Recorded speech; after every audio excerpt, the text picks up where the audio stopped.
disclaimer off the bat. If you hear people in the background, my sister is gaming right now. She just got a new headset, so she's pretty excited about that. And my sister and dad are talking about the sad news that we have to throw away our piano. It's an electric keyboard, but we've had it for years now, and long story short, it's a very sentimental, important, close to heart piece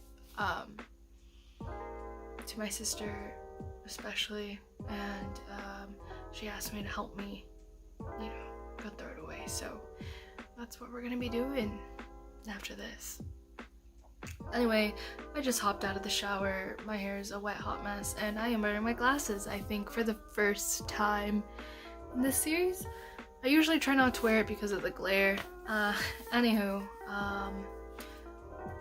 it didn't feel like a lot happened today, but mentally and emotionally, a lot happened. Events resurfaced, feelings resurfaced, all that kind of stuff, and I am feeling very drained. My body, at least. I took a warm shower, and my body just wants to go lay down. Internally, I'm like, I'm ready to go, let's go do a whole bunch of things, there's so much I want to do, but my body is like, hey, let's just lay down, please. And I've been thinking a lot, like not just today, and I say this a lot, but I do. I think more than people think I do about things. I'm just... Anyway, a lot of things came up. One of them was the realization of just how little control we actually possess. And like people who strive to obtain a bunch of power and titles and stuff like that are just a strive to obtain temporary control, like more than you would usually possess. My words aren't. I've been trying to film this like 5 times now, and it just keeps getting interrupted, so excuse me for the lack of flow. Also realizing how we have little to no control over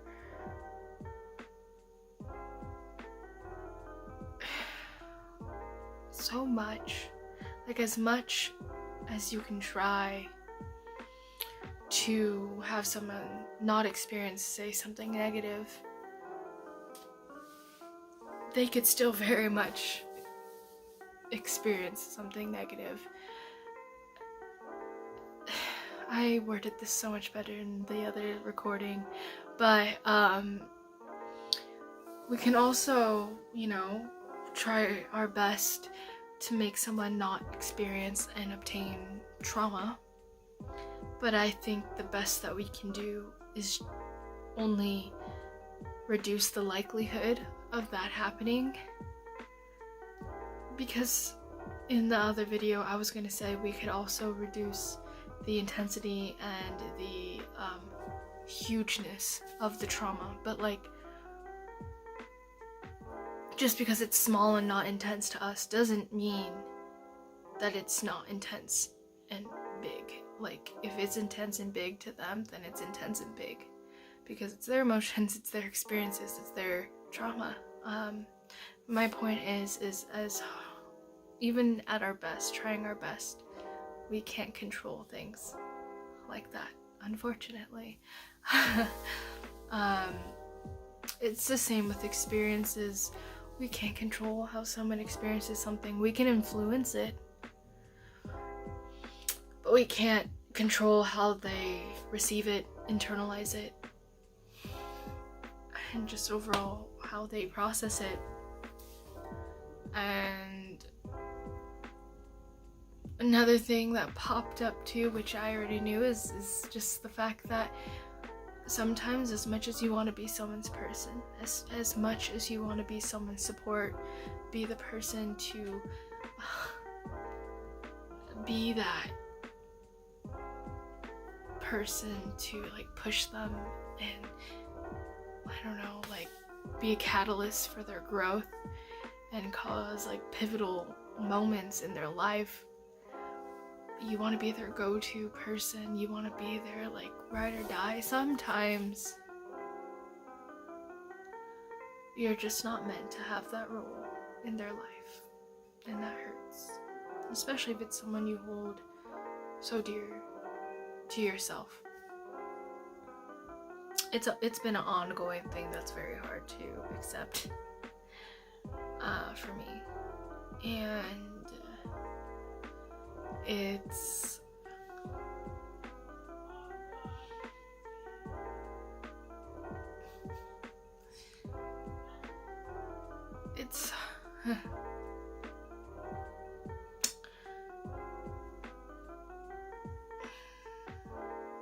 also,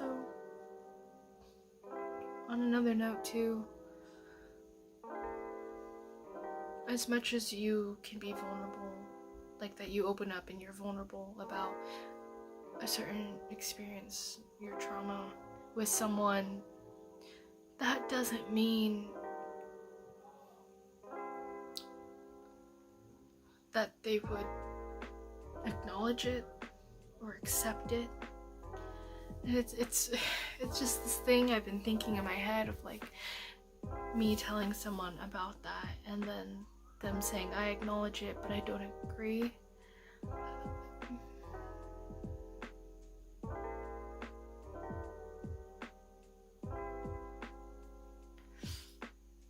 And there's this whole like this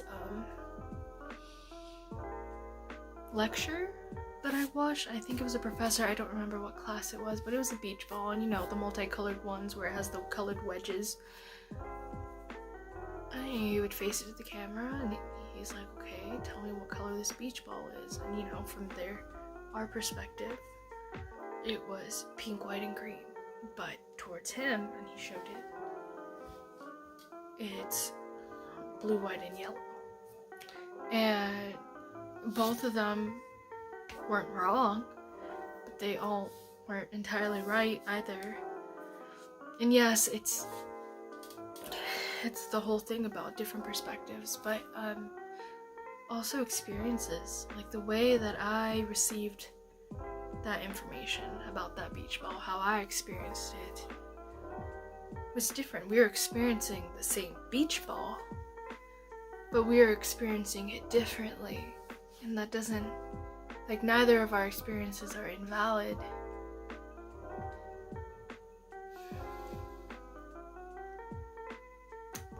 But they do clash. It's just, experiences are so complex. Sometimes, and I was thinking about this in the shower, sometimes it is so tiring to be so aware of those things.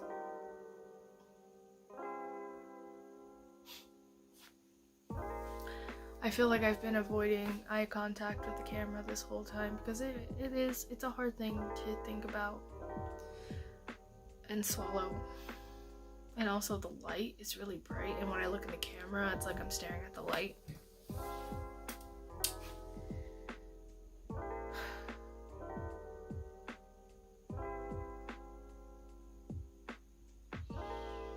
It feels lonely.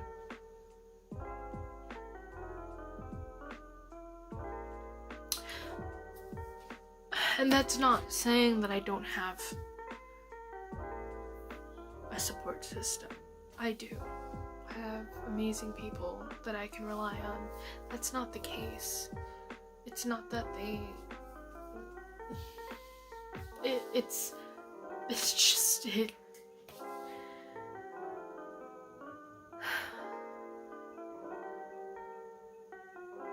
I'm just acknowledging it. I'm not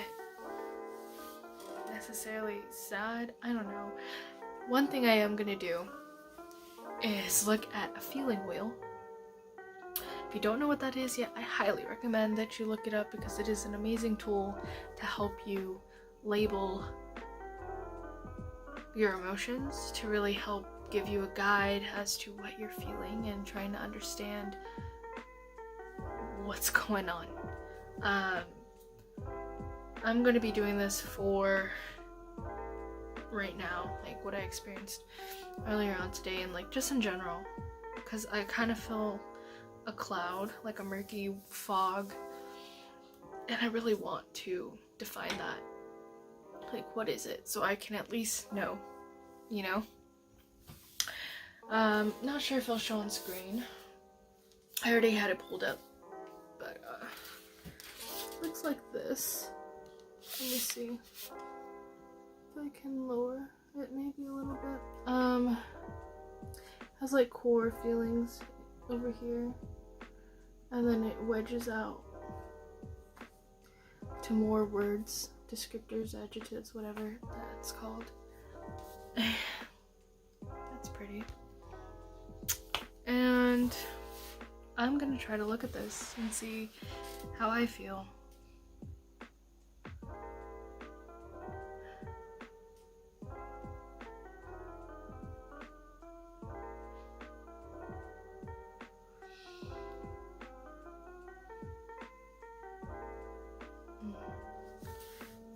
Wow. Okay, well.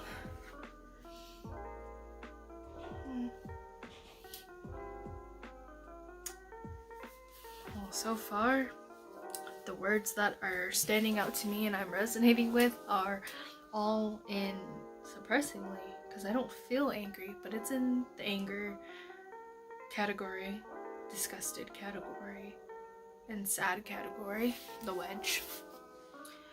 Which is surprising to me because I don't think I feel angry, but it's not necessarily angry, and it has, these are the words for the angry wedge that are standing out to me. Let's see, I feel let down. I feel a little bitter. A little, well no, I feel distant. A little frustrated, a little aggressive, a little mad, a little betrayed, a little disrespected,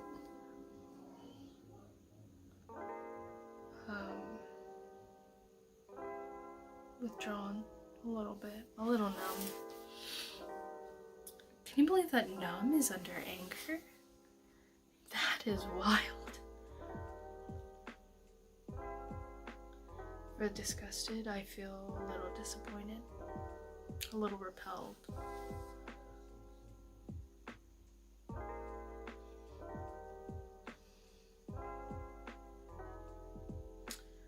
For sad, I feel hurt. I feel vulnerable. I feel lonely. I feel disappointed. Disappointed is in sad and disgusted.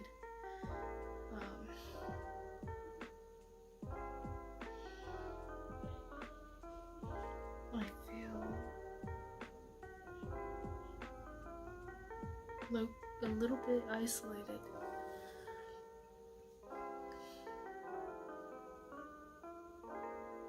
I'm not going to do it on camera, but now that gives me a baseline of like going to ask myself, okay, where do you think those feelings came from? Like, what do you think they stemmed from? What about the situation do you think makes you feel that way? Which I already have an idea and it's in my head, and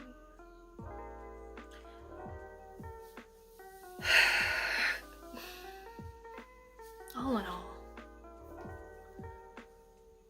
I think the beautiful thing is, in general, I still feel okay. I still feel at peace. I don't regret.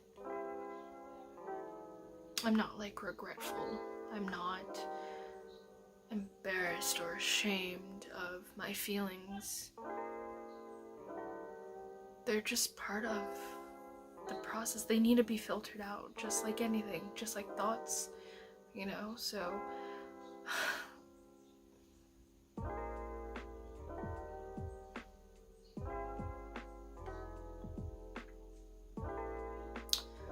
yeah, I could go for some tea right now. It's 15 minutes. 15 minutes.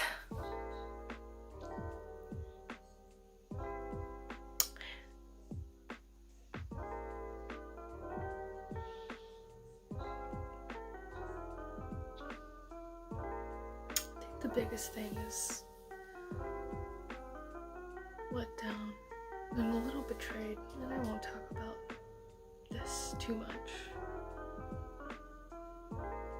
Did I expect to feel a little betrayed? Actually, no, but it doesn't surprise me. There's a lot that roots back to anyways that we do not have time to address in here.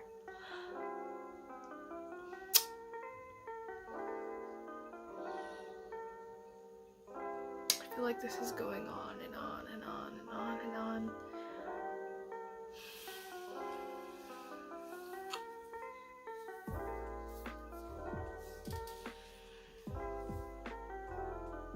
The lonely part is real too. It's just like this weird loneliness of like, I know I'm not alone here, and I'm not alone.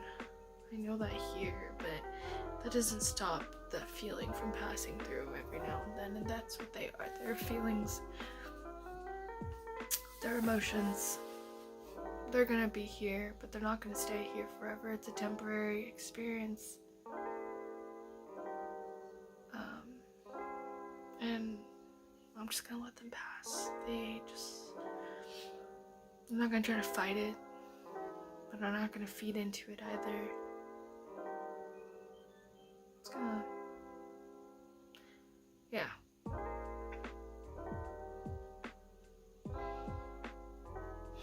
man, self-growth, huh? Growth.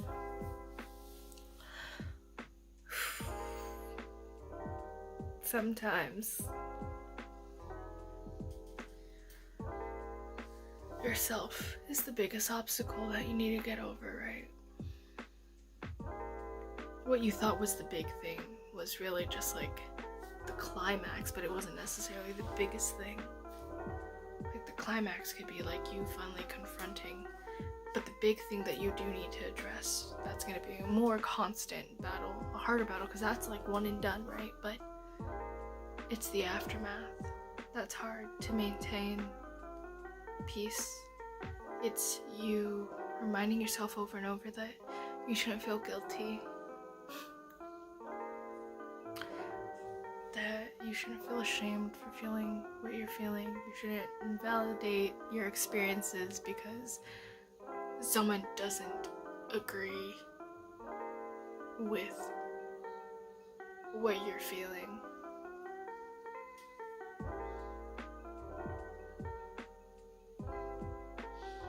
There's so much. It's the aftermath. It's like an atomic bomb, to be honest. The bomb itself does a lot of damage, but it's the aftermath that has lasting effects. I don't know why I'm getting closer and closer to the camera. I also speaking so softly this whole time, so if you can't hear me, I am so sorry. That's the best that's the best I could do right now.